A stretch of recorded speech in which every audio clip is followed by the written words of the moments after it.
It's a sea day on our Virgin Voyages sailing. Come along with us as we show you all the activities and events we attended, and of course all the delicious food we ate.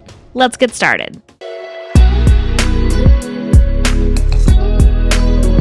We always start off the day at the Grounds Club to get some coffee and pastries. We have Deep Blue Extras as part of their sailing club since we've sailed over 5 times, so we get a specialty coffee each day at no extra charge. The Angelino is our go-to, and it's basically an iced vanilla latte. All of the pastries are included in the cruise fare, and they are all made from scratch with premium ingredients. We did a behind-the-scenes tour once and learned that they even import the butter from France, so the pastries have the right texture and taste. My favorite is the ham and cheese croissant. It's the perfect saltiness with the cheese and ham, and it's also buttery and flaky. Anytime I see one, I get it. After coffee, we decided to go to Bingo with the Diva, which is one of our favorite events. We used $45 of our sailor loot on the bingo boards, and the cash prizes ranged anywhere from around $400 to $1,600. Sailor loot is basically onboard credit, and we always have some because we book our next cruises while on board for the best perks. Not only is Bingo with the Diva rounds of bingo, but it includes entertainment from the resident diva, which is the onboard drag queen. This sailing we had Caricature, who was one of our favorites, so we really enjoyed this bingo. We didn't win anything, but we were highly entertained. Once bingo was over, we went up to the Sun Club Cafe to grab some lunch. The barbecue beef rib bao buns with watermelon rind kimchi are really tasty. Cody got the 5-spice chicken bowl with rice, pickled shiitake, and black garlic gochujang. I got the tuna bowl with rice and avocado. The tuna is always fresh, and whatever sauce they mix in it is delicious. We came back inside to eat since it was a hot day, and I like to avoid the sun as much as possible.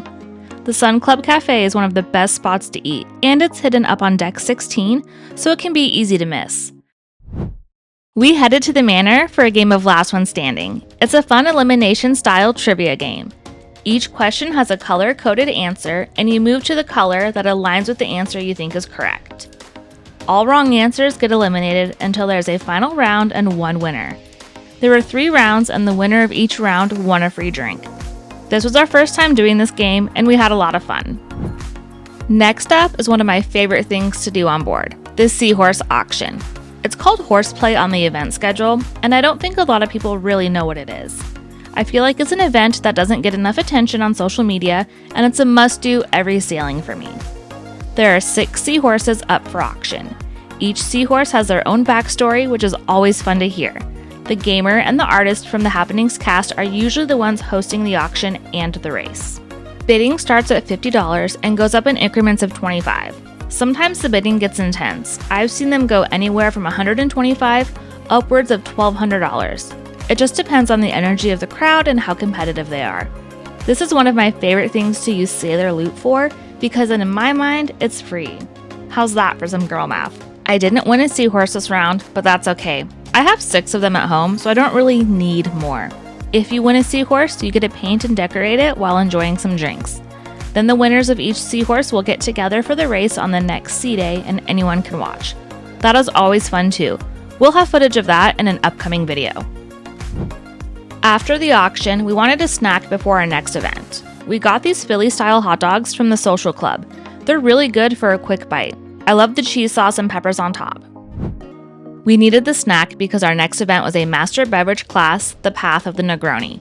The cost was $50 per person, which is an excellent value for everything you receive.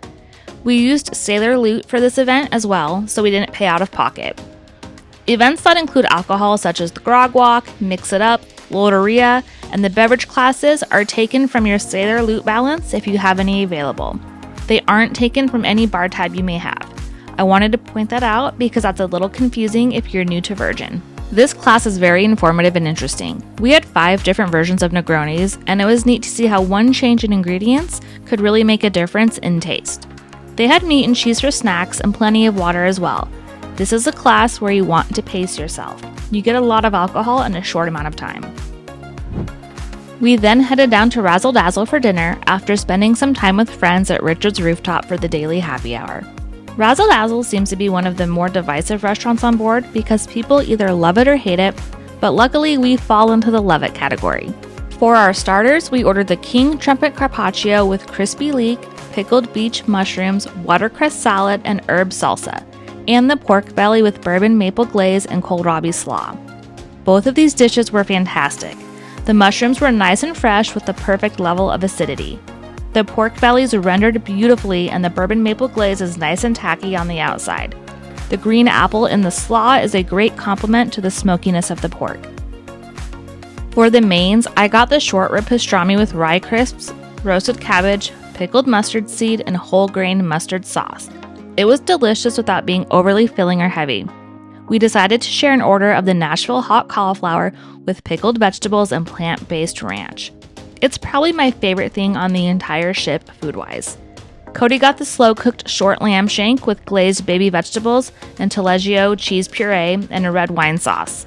It was tender and flavorful, and I think a popular dish because we noticed a lot of them coming out from the kitchen. I got the brown sugar baked pears with crispy phyllo and vanilla yogurt for dessert. The pears are light and not overly sweet, so it's a great dessert if you don't want something rich. Cody's dessert is really cool looking, but after looking at the menu, I'm not sure what he ordered.